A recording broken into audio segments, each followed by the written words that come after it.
let's get this rear end mocked up.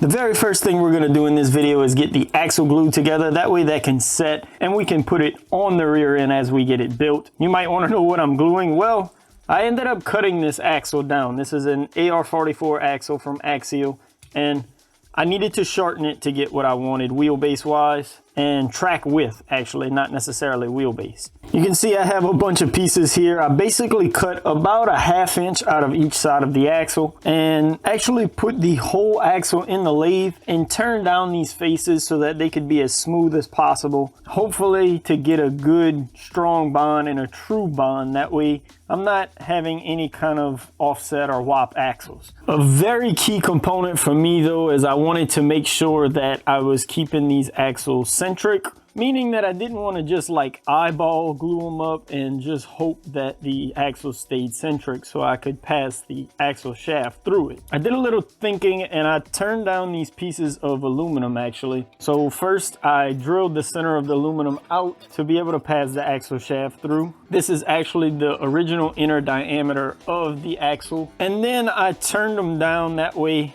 I could drill out the axles a tad and fit them inside. So both the axle sides, the stub ends, as well as the center pumpkin have been drilled out just a little bit. That way these new collars, I'm calling them, can fit in perfectly, no slop there. And then this axle end fits over it. That way when I glue it together, it keeps everything in line. I hope that makes sense. I'm sure you'll see a little bit more as I'm gluing it together if that didn't make sense. The main thing is just to not get any glue on the bearings, which I don't think I'm gonna have an issue with. I'm using just some JB Weld plastic bond epoxy. I'm gonna mix a little bit of this up. I'm gonna put it on the collars and slide them in, and then on the outside and slide the axles in. And I'll use this axle shaft, which still needs to be cut down, to make sure everything's lined up.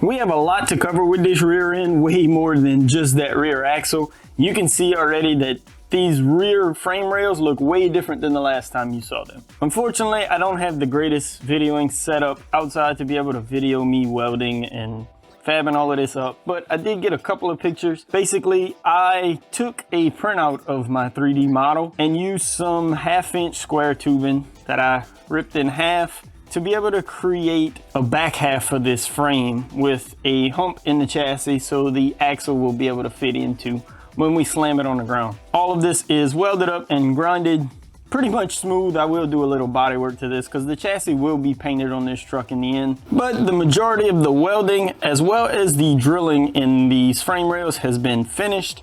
All of these holes are for different suspension components that I have designed and modeled, and actually, I have most of the parts 3D printed already as well. Some of these have been test fit already, some of them haven't, so let's go ahead and mock up this rear end. First off is installing the links in this lower cross member. These are the original links that came with the SCX10 chassis that I purchased. I cut these down based on the length that I had measured in Fusion 360 and rethreaded the ends to be able to put those rod ends on.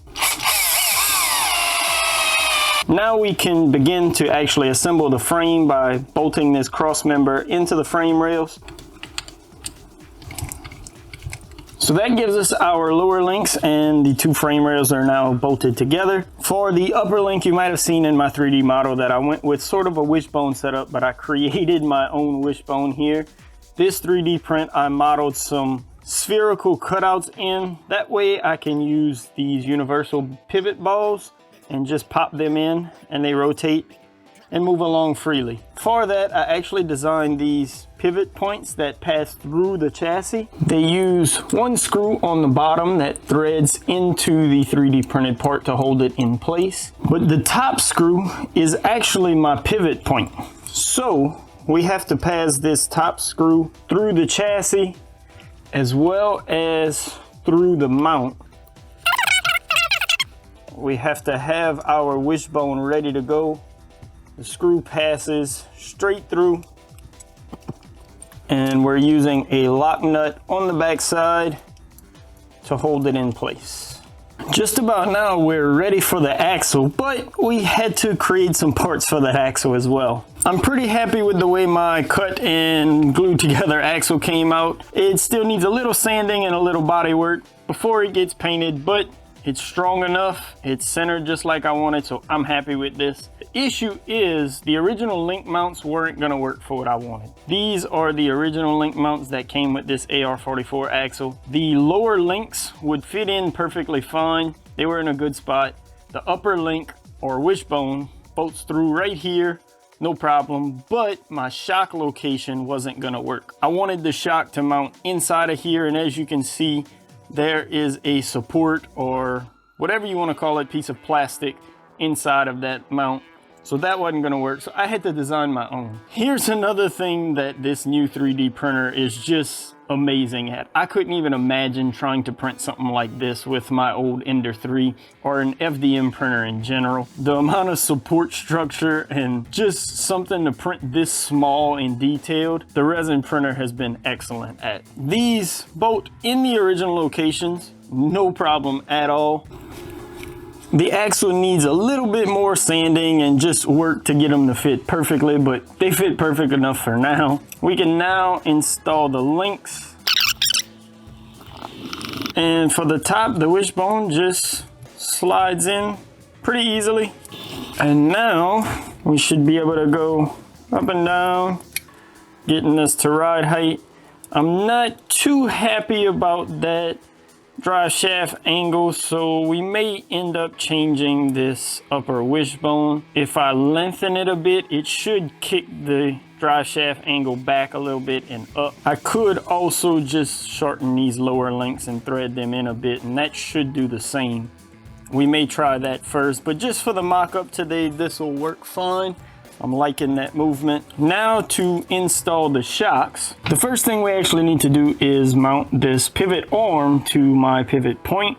We're gonna use those same shoulder bolts that I used on the front. Not gonna go all the way because I have another screw that comes in the back here. Next, we're gonna put the shock on, but you can see I have the other side done.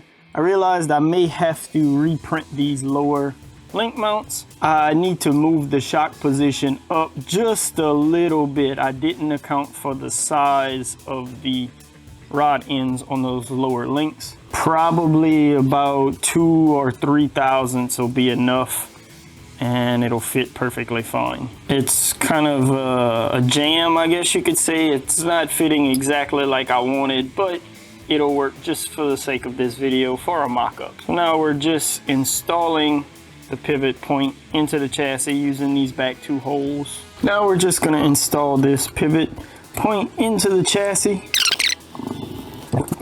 It's definitely going to be best to install the shock on these pivot points as well before I put it in the lower mount. As you saw, there is a little flex in the part, so I was able to screw it in, but it'll just be easier screwing that into that pivot point first. But the rear end has now been pretty much completed for a mock-up anyway. I didn't thread the pivot screws all the way in. I wanted a little play in them for now. I need to redesign this rear pivot. They need to be a little thicker so they don't rub, and also so these 2 screws go into the same hole. I don't want them hitting each other. For a mock-up, I'm pretty happy with that. We have compression of the suspension as well as movement up and down. As you can see in the 3D model, my servos will be mounted back here, right in the rear of the chassis. I haven't 3D printed that yet. I've been thinking about doing just a quick rough 3D print using my Ender 3, but I'm also wanting to add a little detail, maybe make the underside of it look like a gas tank, being that this is where a gas tank would normally be mounted in a truck like this. Before we end this video, let's bolt this to the front end to see how this looks all together. Again, only temporary, but we put a bolt with a nut through the chassis just to bolt them together. I will end up drilling another hole in the chassis and probably putting a cross brace in here to be able to mount these together. The front end of the chassis actually needs to slide back a little bit as well, but I need to cut it down because my rear lower cross member is in the way. The front works up and down. These are all the new parts printed out of that ABS-like resin, and everything has gone together really smoothly so far. Today though, we got the rear end finished up. No servos just yet. Everything works exactly like I planned. This should be more than enough movement for us to be able to get the chassis off the ground to drive, and then slam on the ground whenever we want to park it. I'm really happy with this design so far. Let me know what you guys think in the comments down below. Should be pretty cool on the inside of the body as well, seeing these shocks and these arms sticking out the inside of that bed. Next up will be mounting the transmission and motor. I've been working on the cross member to hold that transmission in place. By then, I'd also like to have the front completely wrapped up. Probably print out those steering parts as well to get that other servo mounted up front. I hope you guys are enjoying the progress on this build so far. I'm really excited to get this far on this thing, to see it come from a 3D model to something actually in front of me that I can work up and down myself. Is really nice, and I'm happy to see everything working out in actuality instead of just in concept in a 3D model. So make sure to subscribe if you don't want to miss the next part of this build series. It's going kind of slow, but also moving along at a pretty good pace as well, considering I'm working on like 3 other projects at the same time. Leave a like if you enjoyed the video, and as always, thanks again for watching. Peace.